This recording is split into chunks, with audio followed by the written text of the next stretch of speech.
I heard that you have a new poem that you've written, and the world has not heard it yet. But you're going to debut it today on the Cultures.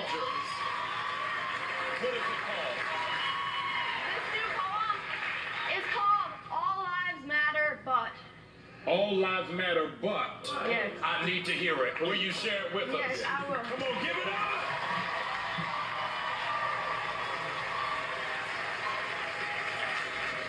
All lives matter, but one, so do black lives. Why do two phrases that should work side by side seem to only divide? Two, that's all anyone's saying. Black lives matter too. 11, that's how many times I can't breathe, I can't breathe, I can't breathe, I can't breathe, I can't breathe, I can't breathe, I can't breathe, I can't breathe, I can't breathe, I can't breathe. Eric Garner said I can't breathe before he was killed by police. So I guess those 3 words only mean stop if you're white. 15, that's how old Cameron Sterling was when he lost his father. 15, that's how old Cameron Sterling was when he said we must protest the right way. 15, that's how old Cameron Sterling was when he said peace, not guns. 20, so why were 20 officers shot in retaliation when all that separates black and blue is only a few shades? 52, it's been 52 years since the Civil Rights Act passed and everyone supposedly became equal. Well, guess what? We're in 2016 and films about equality are still part of the fantasy genre. 102. That's how many unarmed black people were killed by police last year. One is one more than that number should have been.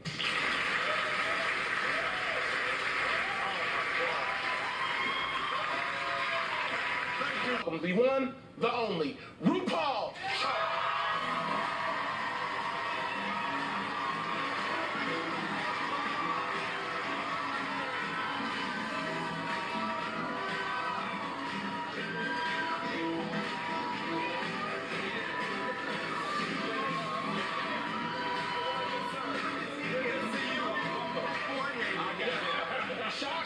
Thank you so much.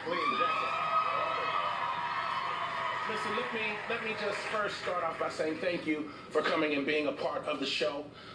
This means a great deal to me, and let me tell you why.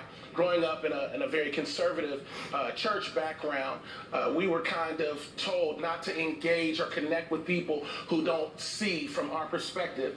And what I realized as I've continued to grow is that the same God that made me made you. And though we have different understandings and different paths, I'm learning to understand humanity through a different lens. And I want to thank you for coming on this show to share your path and your heart. I want to start with that. That's great. That's lovely. So, first of all, congratulations. On We say congratulations on my show. On your first Emmy nomination. Give it up. Emmy. Best reality series host for RuPaul's Drag Race. How did you find out you were nominated? Actually, my agents called me. We've been on the air for, I think it's almost 10 years now. Wow. Never got an Emmy nomination. So I knew the Emmys were coming, but I wasn't looking out for it because they never. But you know, it's true.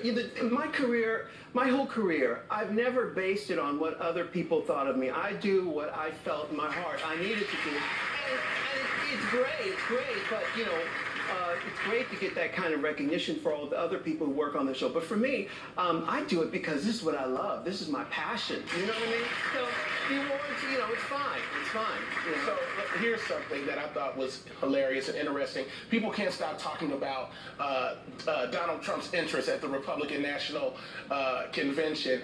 Let me ask you, does his entrance look familiar to you? A little bit, it does. It reminds me of my entrance and every queen who's ever been on my show. So, what does that tell you? Yeah. Well, you've become a huge celebrity and icon. As a child, what did you want to be when you grew up? Well, as a child, I knew that I was going to be famous. I didn't know how I was going to be famous, but I knew it. It just inside of me. I love creativity. I love performing. And, you know, I've always said, you're born naked and the rest is drag. You know? Yeah. Can you explain what is drag culture? Explain it to us, please. Well, drag culture, there's people get transsexuals and drag confused all the time, and I can understand why. But drag is about really making fun of identity. It's a lot of times, like myself, little boys who didn't fit in here, didn't fit in there, and then once we thought, I'm smart, I can figure this out, I'm gonna fit in somehow. Once I studied the way society is and how people put on these roles, I realized it was all a game. It's all an illusion. So I said, you know what? I'll have fun with the illusion. I'm not gonna sort of get married to just this one form I'm in. I'm going to have fun with it. I'm not going to take this image or this identity too seriously.